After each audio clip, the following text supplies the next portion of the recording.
SD カードをカードリーダーの上に置いて到着の電車は新快速。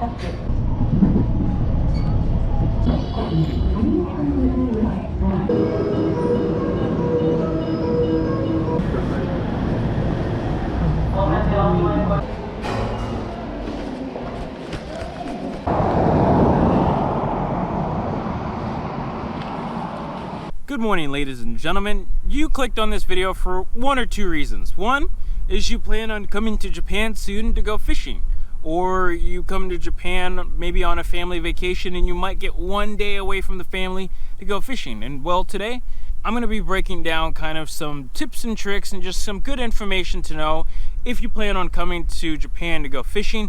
Today I'm here on the beautiful shores of Lake Biwa, Japan. It's a little windy today, but I think maybe I can actually catch a fish today. But today I'm just going to be kind of going through some tips and tricks, some things that I've learned from coming here for the past couple of years fishing, and hopefully give you guys a better idea of what you're coming into if you plan on coming to Japan or are more curious about what Japan fishing is like. So let's get out on the water and start this video off.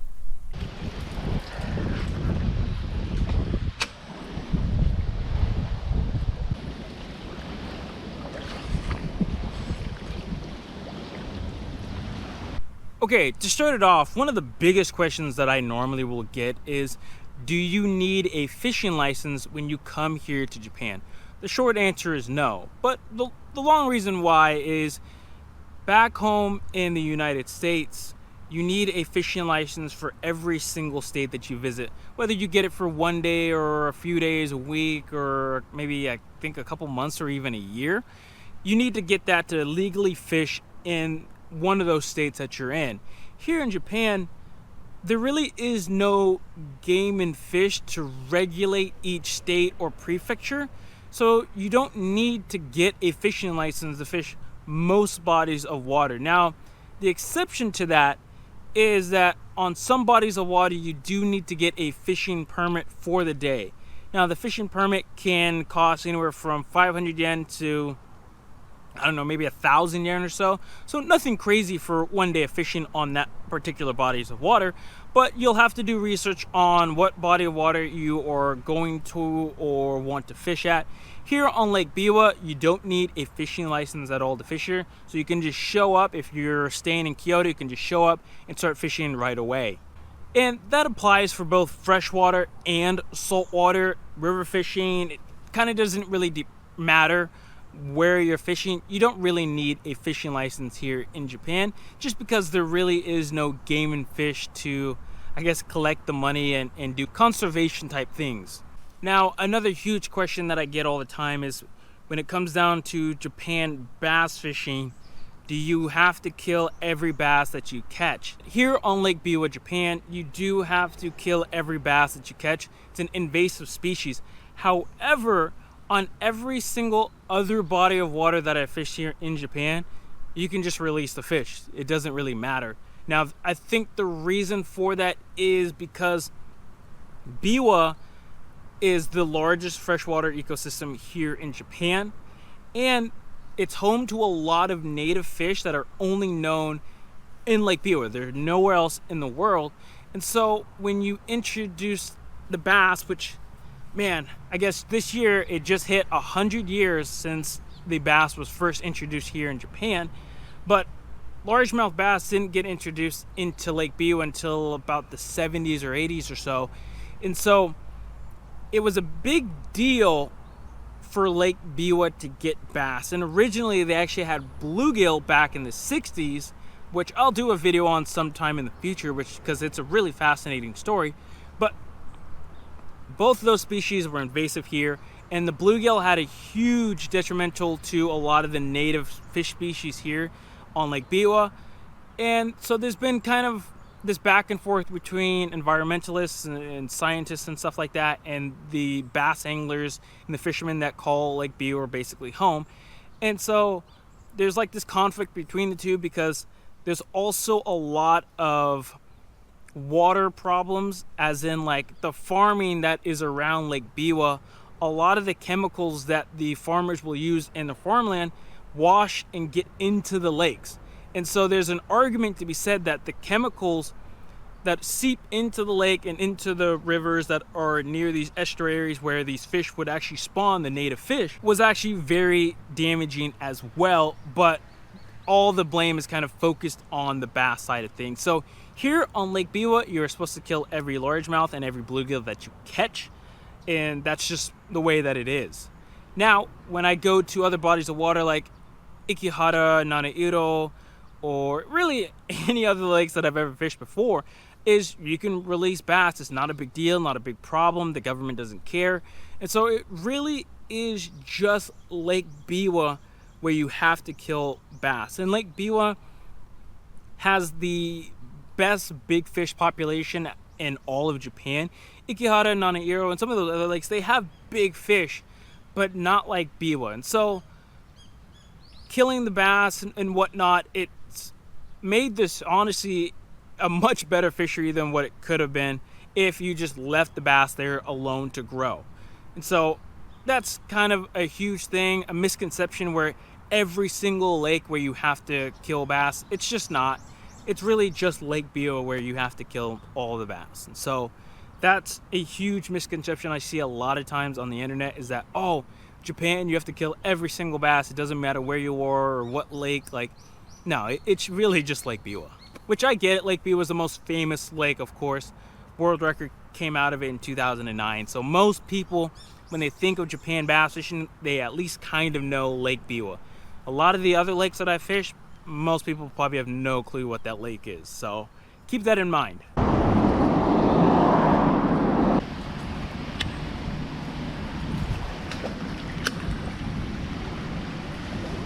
Normally, when most people come here to Japan, they're gonna do a 3-part adventure: Tokyo, Kyoto, and Osaka.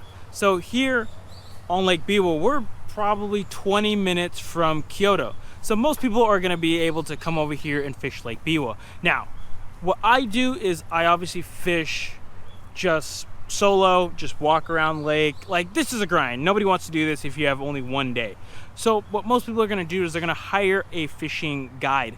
Now here on Lake Biwa, there are maybe hundreds of fishing guides here on Lake Biwa. Most of them you'll probably never know or hear about just because it's all in Japanese.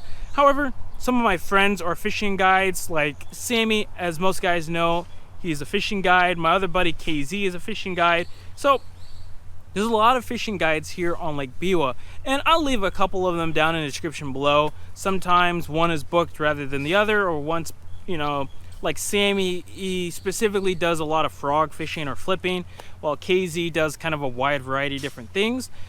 So there's different guides for different things, but I'll leave a couple of them down if you guys do come to Japan and want to book a guide trip. But when it comes down to finding a guide, and once you have all that, a lot of people are thinking, like, how much is this going to cost? Now, obviously, cost isn't a huge thing if you're here on like a once-in-a-lifetime trip to Japan and you want to go fishing. Most people will pay a fortune to go, at least go fishing for one day. Back in the United States, where I come from, a normal full-day guide trip nowadays costs anywhere from like $650 on the low end to about $1,000 kind of in the middle. Obviously there's guys that are charging $1,500, $2,000, $2,500, but most of those guys charging that are on something that not a lot of people are on. So like OHIV, or the guy who catches really big smallmouth, like they're able to kind of charge that much because the experience and the chance of the fish of 2 or 10 lifetimes is possible when you go out with those guys. But just your normal everyday fishing guide, anywhere from about $650 to about $1,000. This is kind of the normal or standard now in the US. However, here in Japan, it's a lot different than that actually. So here in Japan, for example, my buddy Sami, his guide trip for, I believe, 2 people for a full day of fishing, I think it costs about 60,000 yen or so. I'll put the math up here. The current exchange rate right now, 60,000 for a full day. It is not a lot of money. And that's kind of on the higher end as well here in Japan for a fishing guide. Now, it's just how it is here in Japan. And when I talk to some of these guys about the guide pricings, increasing the price hasn't really come across, because the idea is that if they go up in price, people are not going to book trips with them. And if you don't get guide trips, well, then you don't make any money. So it seems like there's a level that guides are not crossing, afraid of losing clients, or just kind of standing out and looking too macho, like, hey, look at me, I charge such and such a money for whatever reason, even though you might be doing the same thing Joe Schmo's doing. So for right now, when you come here on a guide trip, it's pretty cheap. I mean, you can do multiple trips if you come to Kyoto for a few days and not even break a sweat, basically, for a full day of bass fishing on Lake Biwa. And a lot of times that includes basically everything that you would need. The fishing gear, obviously the guide knows the spots. I think they always take some type of lunch, like an hour lunch break. So it's really the best bang for your buck if you come here and try and get a guide trip here in Japan.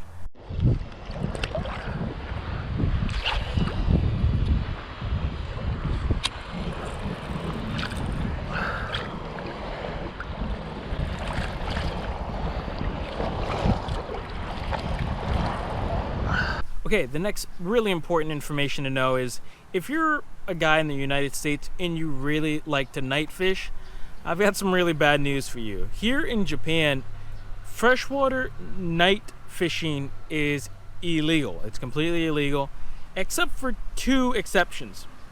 One of them, this lake behind me, Lake Biwa, you can fish at night, whether it's a boat or from shore, completely legal. The other lake is called Kasumigara, which is up by Tokyo. And the reason it's only those two lakes is because these lakes are so big that the Japanese government have basically called them seas or oceans.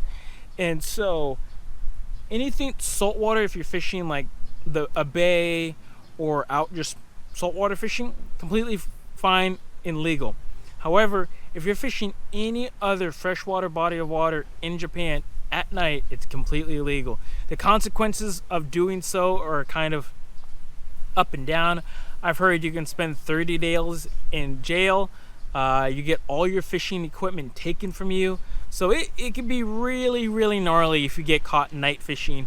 But here on Lake Biwa, it's totally fine. However, there's still some implications to that. So it is legal to night fish here, but for the most part, you only see shore fishing being done at night.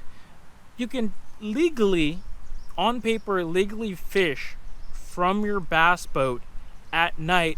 However, it's kind of like a taboo thing where, though it is legal to do, nobody really does it. Now, there's a couple of night guides here on Lake Biwa. There's one up on the northern end of the lake, and there's one down here on the southern end of the lake. However, it's really only those two guys that do it. I mean, there's probably a couple other guys that will go fishing at night from a boat, but it's a very taboo, like very naughty thing to do, even though it is completely legal to do.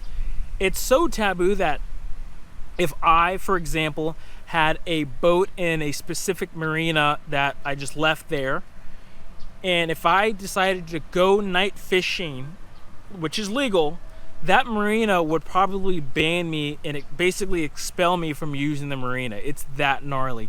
And then as well as if you're sponsored by Japanese companies and they see you night fishing on a boat, it's basically curtains, it's done, your contract is done. Even though on paper it is legal to do so, for some odd reason it's just a taboo thing.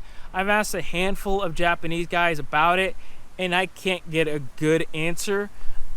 Maybe the more I spend time here, the more I'll maybe understand why, but it's a very strange thing because there's been many times where I've been out fishing at night from shore and I'll look out across the entire lake and it's flat calm, it's quiet, and you think to yourself like, man, you would think there'd be like a few bass boats fishing at night, considering like, you know, it's a lot nicer, a lot cooler, especially this time of year or later in the fall, but just don't see it. And so night fishing from shore, it's completely fine. maybe like 10-15 years ago is still kind of like weird or taboo, but times have started to kind of change that to where shore fishing at night kind of fine, kind of cool, but not everybody does it. It's there's some type of image to it, even though on Lake Biwa it's completely fine and legal to do. So keep that in mind. If you go to a hotel or a ryokan that you picked and there's a lake right there and you're like, let me go night fishing, I advise you not to do it, because if you get caught, you might be in some really, really big trouble.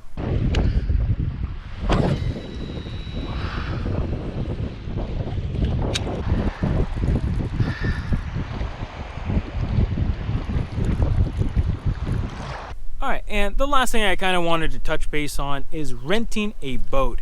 In America, you can basically kind of go anywhere and rent a full-on boat with a motor, whether it be a pontoon boat or a fish and ski boat, but just a whole ass boat, and you don't need a boating license in America to rent out a boat. So basically any Joe Schmo with zero experience driving a boat or anything like that can just rent out a boat for a couple $100 for a day and go on its way. And we've kind of seen how that goes on some of those posts that we see on Facebook or Instagram. Not great. But here in Japan, it's not like that at all. You actually need to have a boating license to operate any type of boat with a motor on it. Now, there's kind of exceptions to that. There's kind of workarounds around that. So if the boat is 11 feet and under and it doesn't have like a gas powered motor, you're able to rent out the boat. So a lot of these rental boat places, mostly some of the smaller lakes, not like Biwa, but a lot of the smaller lakes, they offer rental boats that are 11 feet and under for guys that don't have a boating license, so they can rent out a boat. Now, those guys will end up bringing their own custom deck. They can bring their own trolling motors as well. Anything electric is totally fine. It's just gas motored is not allowed if you do not have a boating license. Obviously, the other workaround is you can rent out a paddleboard, or you can rent out like a kayak, something like that. But if you want like an actual platform kind of John boat, aluminum boat, yeah, it has to be 11 feet and under, and it can't have a gas powered, which is not the end of the world. There's tons, like I said, most of the Japanese lakes here have some type of rental boat service, and most of them offer a boat that guys can use if you don't have a boating license. So that's really, really big here.